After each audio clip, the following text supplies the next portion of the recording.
እግዚአብሔርን ተስፋ አድርግ በርታ ልብህም ይጽና እግዚአብሔርን ተስፋ አድርግ ተስፋን ለእግዚአብሔር ትካዜን በእግዚአብሔር ላይ ጣል ነው ግድፍ ሊናከ ላይ ለእግዚአብሔር ወሩቱ ሲፈካ እግዚአብሔር ላይ ሐሳብን መጣል ከዛ የሚደርሰውን መከራና ፈተና በትዕግስት ማለፍ መታገስ ያስፈልጋል በኑሯችን በህይወታችን በትዳራችን በትምህርታችን በቤተክርስቲያን አገልግሎታችን ውስጥ ትዕግስት ያስፈልጋል ነው የክርስትናችን ምልክቱ የቱ ጋር ነው እግዚአብሔር ይጠይቀናል ምን የታለ ተግባርህ ስራ ምንድነው የታለ መክሊትህ ይላል የታለ መክሊታችን ተፈቃቅረን እንድንኖርባት በተሰጠችን ምድር ላይ እየተነካከሰን ነው የፍቅር መክሊታችን የታለ የሚያስከፋ ነገር ቢገጥም እንኳን የሰይጣንን አይን የሚወጋው የሰይጣንን ልብ የሚሰብረው ሰይጣንን ተስፋ የሚያስቆርጠው አመስጋኝነት ነው ወይንም ደስታ ነው የተደሰተ ሰው ይዘምራል ያመሰግናል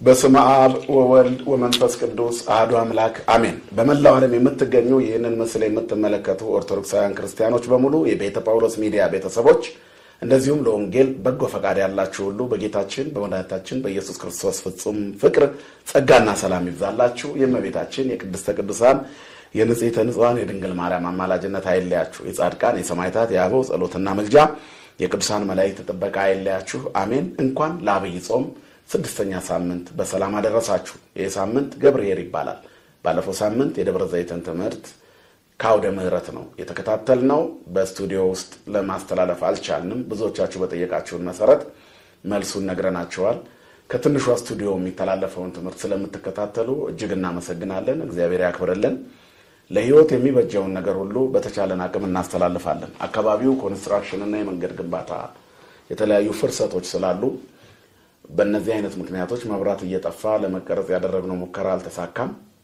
የእናንተ ጸሎት ረፍቶን በእግዚአብሔር ፈቃድ ስድስተኛው ሳምንት ግን ከስቱዲዮም ካውደ ምህረትም ከሁለቱም የምናስተላልፍ ይሆናል ስድስተኛው ሳምንት ገብርኄር ይባላል እንደ እግዚአብሔር ፈቃድ እንደ ርዕስ አድርገን የምንጠቀመው የትምህርታችን ክፍል መክሊታችን የታል የሚል ይሆናል ሙሉ የወንጌሉን ትምህርት የምናገኘው የማቴዎስ ወንጌል ምዕራፍ 25 ከቁጥር 14 ጀምሮ እስከ ቁጥር 30 ያለው ታሪክ ነው ይህ ሳምንት ከባለፈው ሳምንት ጋር ይገናኛል የባለፈው ሳምንት ደብረ ዘይት ነው ነገረ ምጽአቱን ያስተማረበት ነው ጌታ ሲመጣ በግራና በቀኝ የሚያቆማቸው ፍየሎችና በጎች ወይንም ኃጥአንና ጻድቃን አሉ ጻድቃን እነማን ናቸው በስራቸው በጎና ታማኝ አገልጋዮች የሆኑ ናቸው ባለፈው ሳምንት ጌታ እንደሚመጣ ነግሮናል ሲመጣ ደግሞ ሊፈርድ እንደሚመጣ ነግሮናል በማን ላይ ይፈርዳል መክሊቱን በቀበረው ላይ ይፈርዳል ለማን ይፈርዳል መክሊታቸውን ባተረፉ መክሊታቸውን ባልቀበሩት ለነሱ ይፈርድላቸዋል እግዚአብሔር ሊፈርድብንና ሊፈርድልን ይመጣል ማለት ነው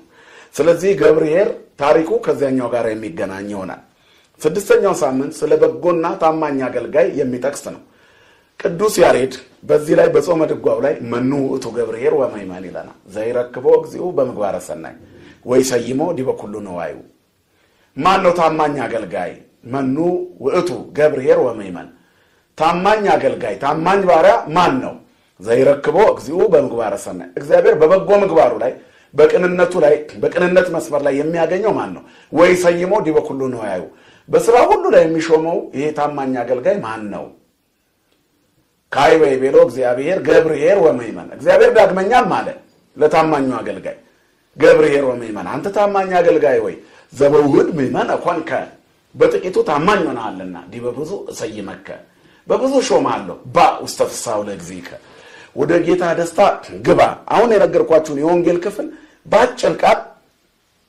ቅዱስ ያሬድ ዘምሮ አስቀምጦልናል ታማኝ አገልጋይ ማን ነው እግዚአብሔር በስራው የሚያገኘው ይልና እግዚአብሔር ዳግመኛም ማለት የታመኑትን የሾመበትን ቃል አንተ ታማኝ አገልጋይ በጎና ታማኝ አገልጋይ በጥቂቱ ታምናለና በብዙ ሾማለሁ ስለዚህ ወደ ጌታ ደስታ ግባ አለው ይለናል የቅዳሴው ወንጌል የሚነበብበት ክፍል የማቴዎስ ወንጌል ምዕራፍ 25 ከቁጥር 14 ነው ቀደም እንዳልኳችሁ እንዲህ ይለናል መንገድ እንደሚሄድ አገልጋዮቹንም ጠርቶ ሊያተርፉበት ገንዘቡን እንደሰጣቸው እንደዚህ ይሆናልና ወደ ሌላ ሀገር የሚሄድ ሰው አንድ ሰው ይላል ባሮቹን ጠርቶ ለእያንዳንዳቸው እንደየጸጋቸው ሰጣቸው ነው ለእያንዳንዱ እንደ ችሎታው ለአንዱ 5 ለአንዱ 2 ለአንዱም 1 ሰጠና ወዲያውኑ ሄደ የ5 መክሊት የተቀበለው ሄዶ ነግዶም ሌላ 5 አተረፈበት።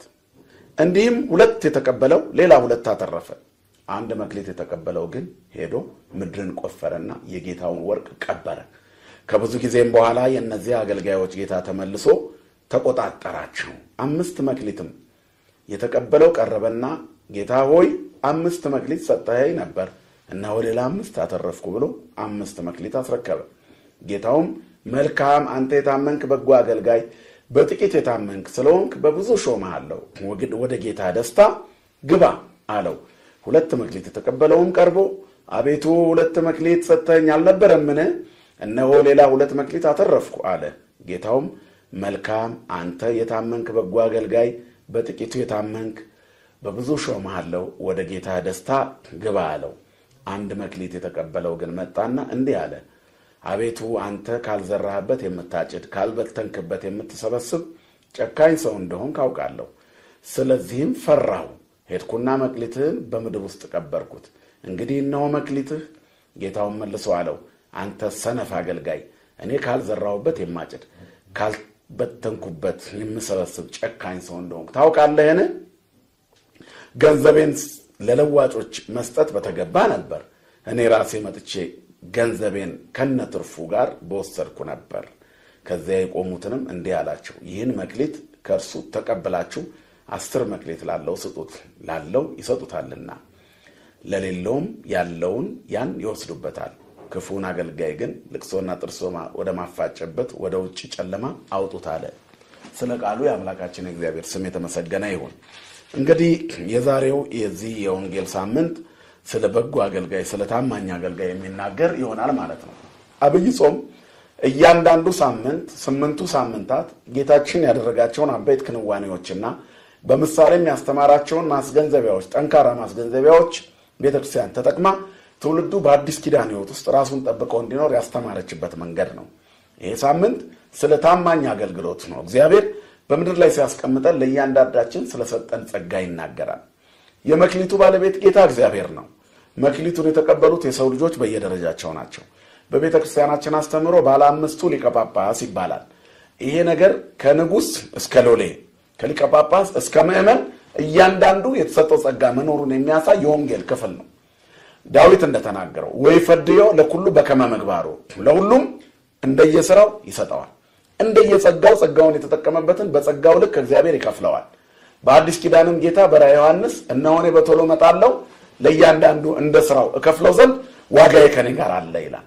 እግዚአብሔር ለእያንዳንዳችን እንደ ሥራችን እንደ ዋጋችን ይከፍለናል። በታማኝነት ካገለገልነው የምንወርሰው የማታልፈውን ርስት መንግሥተ ሰማያት የኛ ትሆናለች። በአባቴ ቤት ብዙ መኖሪያ አለ፣ በዚያ ስፍራ አዘጋጅላችኋለሁ ብሎናል። እኛ የምንኖረው በዚያ ነው። ሐዋርያው ቅዱስ ጳውሎስም ሀገራችን በሰማይ ነው፣ ወለነሳ ዘውስተ ሰማያት ሀገረነ፣ ወደዚያ በደስታ የምንገባው ግን የተሰጠንን ኃላፊነት ስንወጣ ብቻ ነው። በዚህ ዓለም ቤት ለማግኘት ገንዘብ የሚቆጥቡ ሰዎች አሉ። እኛም በምድር ላይ በምንኖረው ኑሮ የጋራ መኖሪያ ቤት ለማግኘት ገንዘባችንን በባንክ ስናጠራቅም እንቆይና ባጠራቀምነው ልክ ለብድር የሚገባ ደረጃ ላይ ስንደርስ እንከፍላለን፣ እንቀበላለን ቤታችንን ባጠራቀምነው ባስቀመጥነው ልክ። አያችሁ፣ አሁንም ይሄ ምድር ባንክ ነው፣ ለሰማይ መዝገብ የምናዘጋጅበት የምናከማችበት። በሕይወታችን በምድር በሥጋ እያለን ያላስቀመጥነውን በሰማይ ልናገኘው አንችልም። ያስቀመጥነውን ግን እናገኘዋለን። ዝግቡ ለክሙ መዝገበ ዘበሰማያት ወኢያማስኖ ጻጼ ወቁንቁኔ ወኢረክቦ ሰራቂ ነው። ሌባ በማይሰርቀው ብል ነቀዝ በማያበላሸው በሰማይ መዝገብን ለእናንተ አዘጋጁ ይላል። ስለዚህ እግዚአብሔር ለእያንዳንዳችን የሰጠን ጸጋ አለ ማለት ነው። እናም በቤተክርስቲያናችን አስተምህሮ ከራስ ይጀመራል፣ ከላይ ይጀመራል እና ባለ 5ቱ መክሊት ማን ነው? ሊቀ ጳጳስ ነው። ሊቃነ ጳጳሳት አባቶቻችን የመንጋው እረኞች ሆነው መንጋዎቹን ከተኩላ እየጠበቁ እንዲኖሩበት የተሰጣቸው 5 መክሊት አለ። የመጀመሪያው ቤተክርስቲያንን ቀድሶ ባርኮ መስጠት ነው ለምእመናን። ጳጳስ ያልባረካት ቤተክርስቲያን በኢትዮጵያ ቤተክርስቲያን የለችም። የኤጲስቆጶስ ወይንም የሊቃነ ጳጳሳት ስራ አብያተ ክርስቲያናትን ማነጽ፣ መቀደስ፣ መባረክ፣ ቅዳሴ ቤቱን አክብሮ መስጠት ነው። ታቦት መባረክ ነው።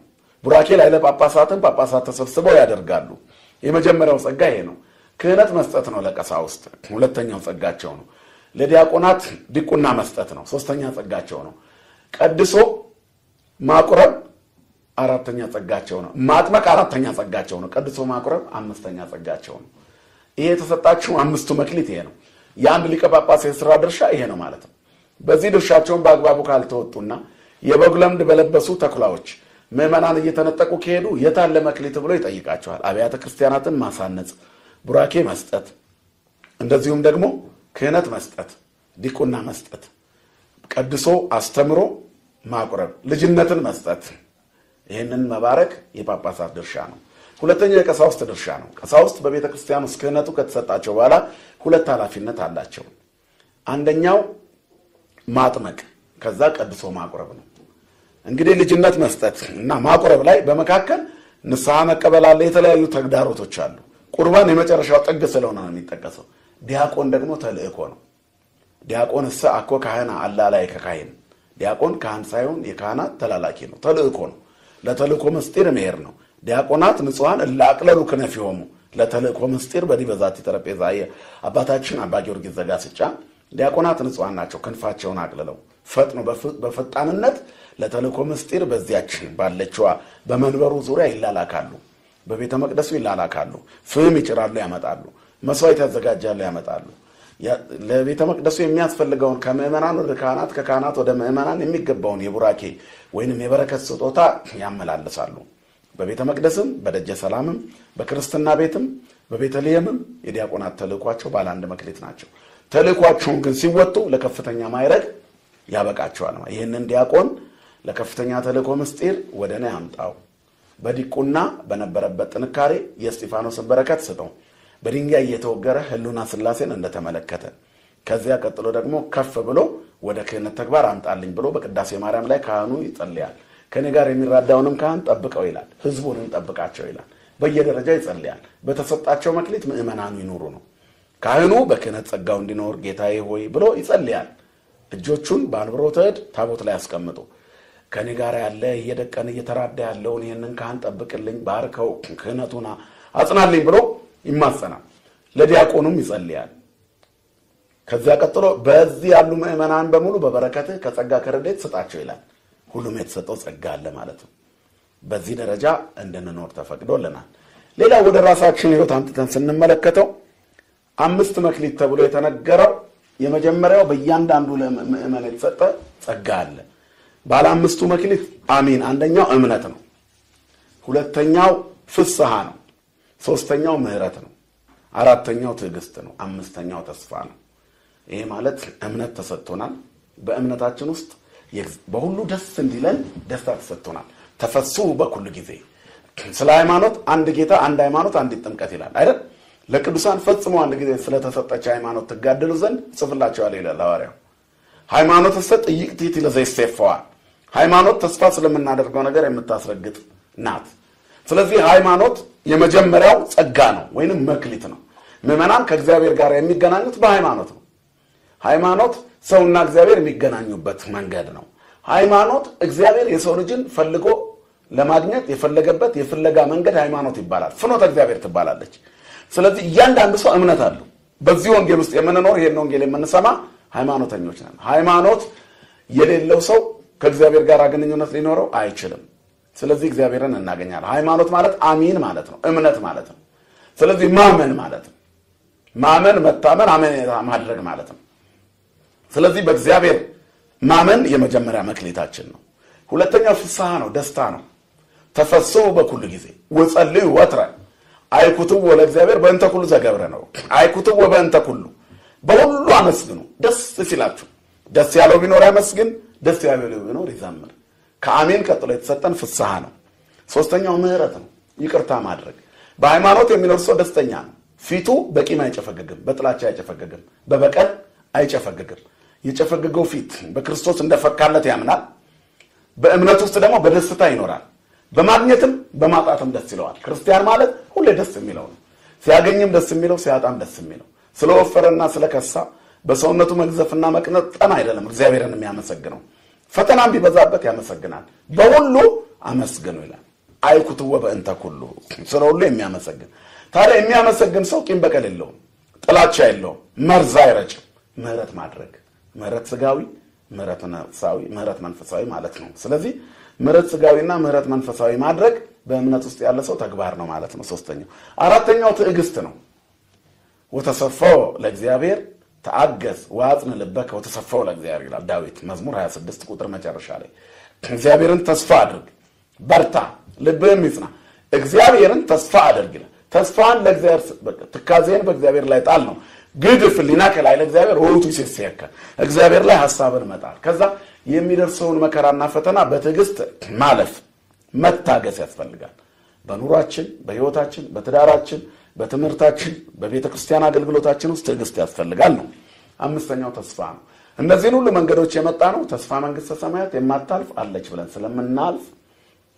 ስለምናስብ ተስፋ ስለምናደርግ እነዚህን ታግሰን እንመጣለን። በተስፋ እናልፋለን። በተስፋ ደስ ይበላችሁ፣ በመከራም ጽኑ ይላል። በጸሎትም አትረፉ ተብሎ እንደተጻፈ ማለት ነው። ሁለተኛው ባለ ሁለት መክሊት የተባለው ሁለቱ መክሊቶች አሚንና ፍስሐ ናቸው። ደስታና እምነት። ሰው በእነዚህ በሁለቱ ካተረፈባቸው እግዚአብሔርን መንግስት ይወርሳል፣ አምላኩ ይሸልመዋል። እነዚህ ሁለቱ ነገሮች እግዚአብሔርን ማመን፣ ከዛ በሁሉ ነገር መደሰት። የሚያስከፋ ነገር ቢገጥም እንኳን የሰይጣንን አይን የሚወጋው የሰይጣንን ልብ የሚሰብረው ሰይጣንን ተስፋ የሚያስቆርጠው አመስጋኝነት ነው ወይንም ደስታ ነው። የተደሰተ ሰው ይዘምራል፣ ያመሰግናል። ለምሳሌ ቅዱስ ጳውሎስና ሲላስ ተደብድበው እስር ቤት ውስጥ ተወረወሩ። ሐዋርያት ሥራ ምዕራፍ 16 ሰይጣን ደስ ብሎት ነበር። ምክንያቱም እምነታቸው ይላላል፣ ደስታቸው ይጨፈግጋል፣ ፊታቸው ይዳምናል ብሎ አስቦ ነበር። እነሱ ግን ፊታቸው እንደፈካ የቁስላቸውን ጥዝጣዜ ተሸክመው ችለውት በጸሎት ሰዓት ተነስተው ቆሙ። እኩለ ሌሊት ሲሆን ከጸሎት በኋላ ዝማሬ ሲያሰሙ የእግዚአብሔር መላእክት ከሰማይ ወርደው የወይኑን መሰረት አናወጡት። እስር ቤቱ ተከፋፈተ። የወይን ቤቱ ጠባቂ ደነገጠ፣ ራሱን ሊያጠፋ አሰበ። በግበበ ምድር ካታኮምብ ተቀምጠው በማብራት ደጅ ላይ ያለውን ሰው ያዩት። ራስን እንዳታጠፋ፣ እኛ አልጠፋንም አለን፣ እዚህ ዝማሬ ላይ ነን አሉት። ገብቶ ዝማሬያቸውን ተቀላቀለ። ዘይት አፈሰሰላቸው፣ የሥጋ ቁስላቸውን አከመ። እነሱ ደግሞ የነፍስ ቁስሉን አከመው የክርስቶስ አደረጉት። በእምነትና በመከራ ውስጥ በደስታ መኖር የእግዚአብሔርን መንግስት ያስወርሳል። ስለዚህ ባለ ሁለት መክሊቱም አልተጎዳም። የሚችለው ሁለት ነው፣ እምነትና ደስታ። በሁለቱ ብቻ የሚኖሩ ሰዎች አሉ። በእነዚህ ሁለት ውስጥ ግን በርካታ ምግባራት አሉ። እምነት ከምግባር ጋር ሲዋር ነው ሃይማኖተኛነት የሚፈጠረው። ደስታ ደግሞ ትዕግስትን ሲላበስ እግዚአብሔርን ተስፋ ማድረግ ያለበት ቸርነቱን እያሰብን ስለምንኖር የወደፊቱ ይሞላልናል ማለት ነው። ሶስተኛው እምነት ነው። እምነት ተቀብሏል። በተቀበለው እምነት በተግባር ማሳየት ያልቻለው ባለ አንድ መክሊቱ ሰው ነው። እምነቱን በትክክል ቢይዘው በቂ ነበረ፣ ግን አይደለም። የተሰጠን አንድ መክሊት ሊሆን ይችላል፣ በአቅማችን ነው የተሰጠን። ካልሰራንበት እንጠየቅበታለን። ስለዚህ ብዙዎቻችንን ያወረደን የተሰጠንን ሳንጠቀምበት ተጨማሪ ስለምንጠይቅ ነው። ሰዎች ይዘው ሌላ ይፈልጋሉ። የቁጡን አወርድ ብላ የብብቷን ጣለች ይላሉ። የተሰጣቸውን ትተው የሚጥሉ ሰዎች አሉ። ስለ አንድ በእንስሳት ባህሪ የሚነገር አንድ ተረት አለ። ውሻው በጣም ትልቅ አጥንት ይዞ ይሄድ ነበር እና ሌሎች ውሾች በራሳቸው ሊያዳርሳቸው ወይንም ሊበቃቸው የሚችል አጥንት ስለነበር የተሸከመው ያንን እንዲሰጣቸው ቢለምኑ በጣም ሰሰታም ውሻ ስለነበረ እነሱን ሁሉ ጥሏቸው ሮጠ። ሲሮጥ ውሃ ዳርቻ ደረሰ እና ውሃው እንደ መስታወት ያበራ ነበር። ከዚያ በኋላ ለመሻገር እንደዚህ ሲያስብ ውሃውን ሳይሆን ያየው በውሃ ውስጥ ጸጥ ያለ ስለነበር የራሱን ምስል አየ። ከዚያ በኋላ ከውሃው ውስጥ ሄጄ ሌላ አጥንት ተሸከመ ውሻ ስላልየ ከሱ ላይ ቀማዋለሁ ብሎ ሲጮህ አጥንት ወደ ውሃ ውስጥ ገባበት ይባላል። የሚፈልገውን ለሌሎቹ ማካፈል ሲገባው የያዘውን ይዞ ተመስገን ማለት ሲገባው የያዛትን አንዷን ጣላት። ብዙዎቻችን ስግብግቦች ሆነናል። ምዕመናን ማለት መስገብገብ ማለት ከእግዚአብሔር የተሰጠንን ጸጋ ሳንጠቀምበት ሌሎችን ነገሮች ለመንጠቅ የምንሮጥ ሰዎች ሆነናል። ይሄ የስግብግብነት ባህሪ ነው እና የብዙዎቻችን ህይወት ያሰናከለው መስገብገብ ነው። ከባልንጀሮቻችን ጋር ተካፍለን አለመኖር፣ በተሰጠን ጸጋ ውስጥ ተመስገን አለማለት፣ ሌላ ተጨማሪ መመኘት ብዙዎቻችንን ጥሎናል። እግዚአብሔር ለሁላችንም ልቦና ይስጠን። ስለዚህ የተሰጣቸውን ባለ አምስት መክሊቶች መክሊታቸውን መቀበል አለባቸው ማለት ነው። ምዕመናን በዚህ ሳምንት እግዚአብሔር ከኛ የሚፈልገው በሰጠን ጸጋ ልክ ነው። ወደ ሌላ ሀገር የሚሄድ ሰው አንድ ሰው ባሮቹን ጠራና ለእያንዳንዳቸው ሰጣቸው ነው። ከዛም በኋላ ግን ተቆጣጠራቸው። እግዚአብሔር ያስቀመጠውን አይረሳም። የሰጠን ጸጋ አለ፣ ለሁላችን ሰጥቶናል። እነዚህ ትዕግስት፣ ቸርነት የት አለ መክሊታችን? መታገስን ሰጥቶናል፣ የት አለ መታገሳችን? በሃይማኖት ውስጥ ሁሉን መቻልን ሰጥቶናል። የታለ መቻላችን? በሃይማኖት ውስጥ ያለን ይበቃኛል ማለትም ሰጥቶናል። የታለ ያለኝ ይበቃኛል ማለት? ትልቅ ፎቁ የሰራው ሰውዬ ከፎቁ አጠገብ ያለችውን ጎጆ አስፈርጾ ስለማስፋፋት ነው የሚያስበው። አሁን ሰሞኑን እንግዲህ አካባቢዎች ብዙ ቦታዎች ለማስፋፋት ተብሎ እየፈረሱ ነው። በዚህ መካከል የድሆች ቤት ሲፈርሱ ነጥቀውን ገነባለን የሚሉ ባለጸጎች ይሮጣሉ እንጂ ያ የተነጠቀውን ሰው አቋቁመ ነው እንኖራለን የሚል ባለጸጋ ማን አለ አዲስ አበባ ውስጥ? አዲስ አበባ በአሁኑ ሰዓት በየቦታው ለመልሶ ማልማት በሚል ቋንቋ ፈራርሳለች። አሁን ለምን የሆነ ለምን ያልሆነ የሚል ፖለቲካ ውስጥ ለመግባት አይደለም። እየፈራረሰች ባለችበት ቦታ ላይ ግን የሚመጥኑ ስራዎች ህንጻዎች ይገነባሉ ተብሎ ይታሰባል። የሚነገረውም ይሄ ነው። ታዲያ ከቀበሌ ቤት የተፈናቀሉ ከደሃ ቤት የወጡ በርካታ ምስኪኖች ቤታቸው ከፈረሰ በኋላ ቤት እንሰራለን ብለው የሚመጡና ገንዘብ ማሳየት የሚችሉ ባለጸጎች ለኢንቨስትመንት ይጠጋሉ። ይሄ ቤት ከማን ተነጠቀ? ከእግዚአብሔር ጋር ያጣላኛል። ለዚህ ሰው አንድ ክፍል ቤት ሰጠዋለሁ፣ የቀረውን ነግድበታለሁ፣ ሰራበታለሁ፣ ሀገሬንም አለማበታለሁ ያለ ባለጸጋ ማን ነው? ስለተፈናቀሉት ሰዎች ዞር ብሎ መስማት የሚፈልግ የለም። የት ጋር ቤት ሰጣችሁ የት እየኖሩ ነው ብሎ የሚያስብ ሰው የለም። ለራሱ ትልቅ ፎቅ ስለሚገነባ ሰው ነው። የመጨረሻው የምጽአት ምልክት ቤት ሰሪ ይበዛል፣ የሚኖርበት የለም። ይዘግቡ ወዘኢያእምሩ ለዚህ ያስተጋቡ፣ የሚያከማችሁ በስቷል፣ ስግብግብነት በስቷል ማለት ይሄንን ነው። ስለዚህ የተሰጠንን መክሊት አልተጠቀምንበትም። እግዚአብሔር በእጃችን ነግደን እንድናተርፍ ሀብትና ጥሪትን ሰጥቶናል። ድሆችን የጎበኘንበት መክሊታችን የታለ? የሰማዩን በር ያንኳኳንበት ቸርነታችን የታለ? ለድሃው ያፈሰስነው የእንባችን መክሊት የታለ? ካለ ስጥ፣ ከሌለ እዘን ነው አይደል? ለእማ አለው ከሀብ ነው። ካለ ስጥ፣ ከሌለ ደግሞ እዘን። ለድሃ የሚራራ ማን አለ? አሁን በዚህ ውስጥ በየሜዳው እየወደቁ ላሉ ምስኪኖች ለጎዳና ተዳዳሪዎች የሚረዳ ማን አለ? የክርስትናችን ምልክቱ የቱ ጋር ነው? እግዚአብሔር ይጠይቀናል። ምን የታለ ተግባርህ? ስራ ምንድነው? የታለ መክሊትህ ይላል። የታለ መክሊታችን? ተፈቃቅረን እንድንኖርባት በተሰጠችን ምድር ላይ እየተነካከስን ነው። የፍቅር መክሊታችን የታለ? እንድንተሳሰብ ሰጥቶናል። በዓለም ላይ የምግብ እጥረት የለም። የመከፋፈል ችግር ተካፍሎ የመብላት ችግር እንጂ የምግብ እጥረት የለም። ኢትዮጵያ ያላትን ምግብ ብታወጣ ምድሪቷ ላይ ረሃብ አይኖርም።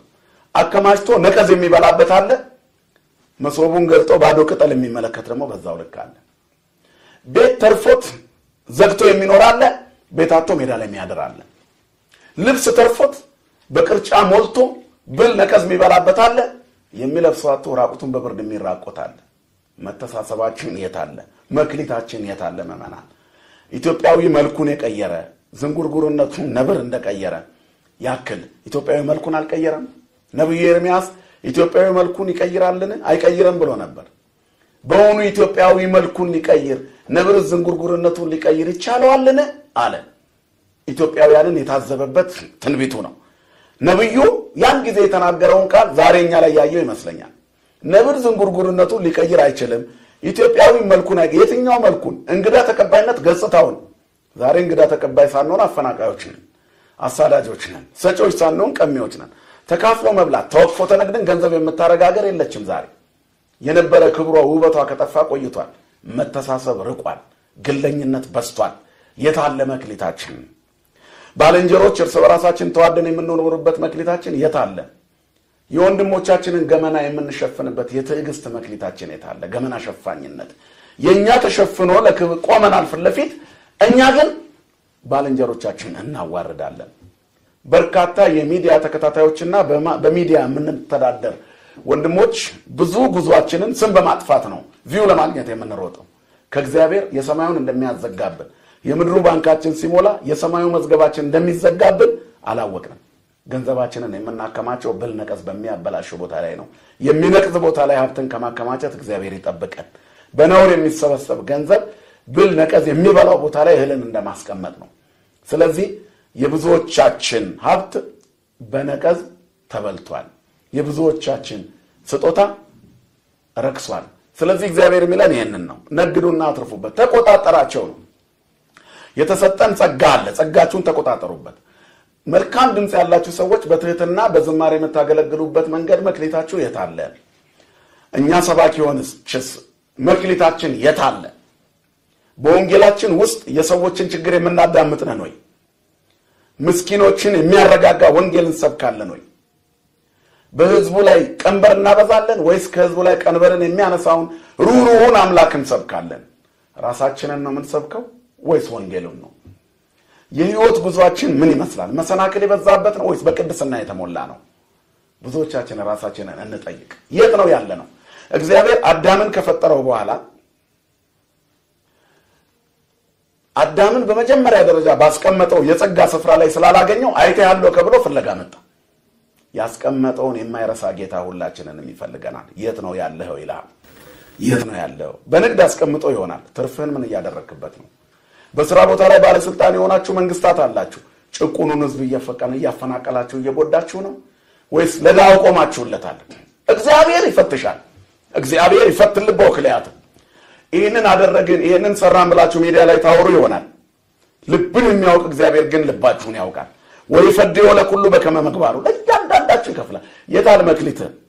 ቀበሌ ላይ ስትሾም ደሃዋን የገፋበት ነው መክሊትህ ወይስ ደሃዋን የደገፍክበት ነው? ለህዝብ ተሹመን በህዝብ ላይ የቆመን ስንቶች ነን?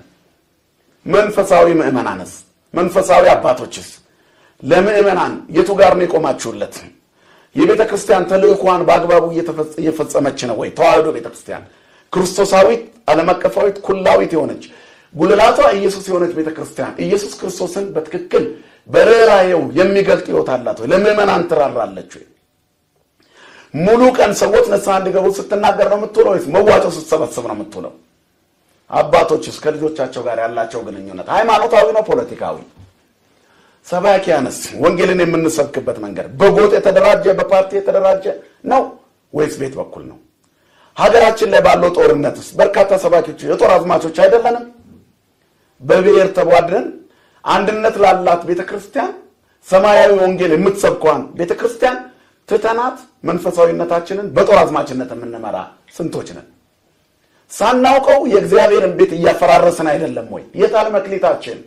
አንድነትን መስበክ፣ ፍቅርን መናገር፣ ፍቅርን መከታተል። ሐዋርያው እንደሚለው ፍቅርን ተከታተሏት ይላል። ደግነው ዋለ ፍቅር ነው።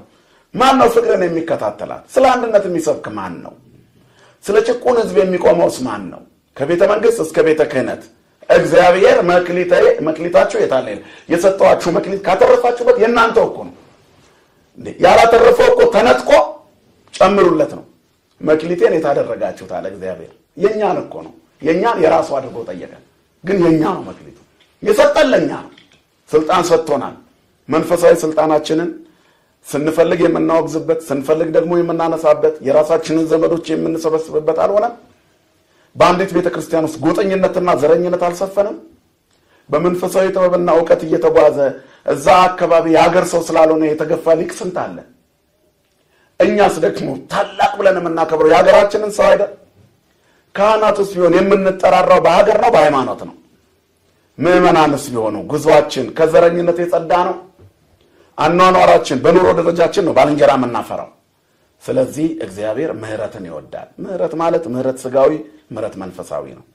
ይሄ ማለት የተራበ ማብላት፣ የተጠማ ማጠጣት፣ ዱዓዎችን አለመጸየፍ ነው።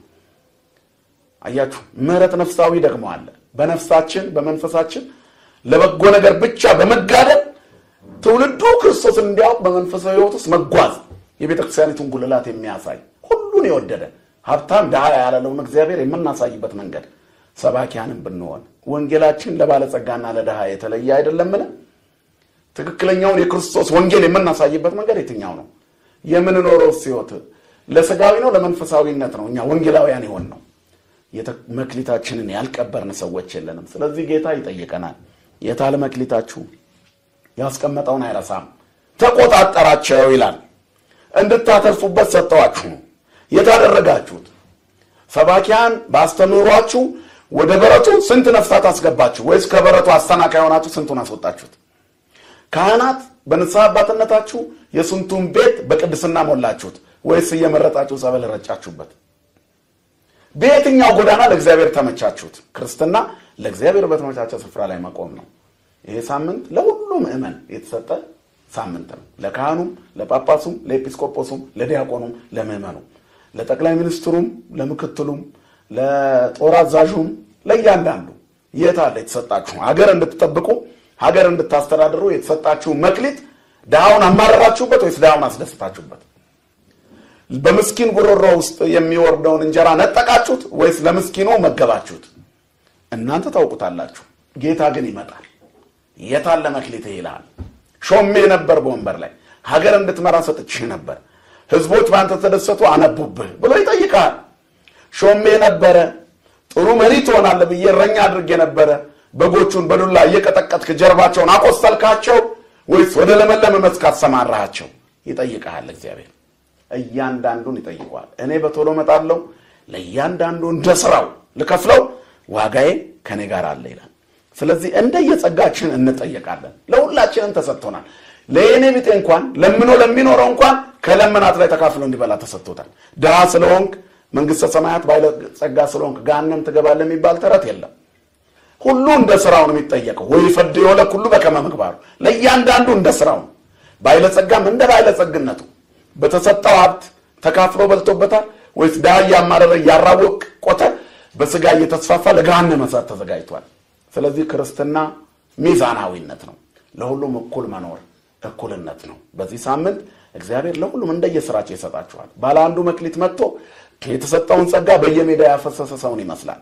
የተሰጣቸውን ድምጻቸውን ለዳንኪራ የተጠቀሙ፣ ሰውነታቸውን ለዝሙት የተጠቀሙ፣ ስልጣናቸውን ለጉበኝነትና ለመንደኝነት የተጠቀሙ፣ የተሰጣቸውን ጊዜያቸውን ለዘረኝነትና ለመንደኝነት የተጠቀሙ ሰዎች በሙሉ መክሊታቸውን እንደቀበሩ ነው። ሰጥቶ ነበር እግዚአብሔር፣ ይታዘበናል።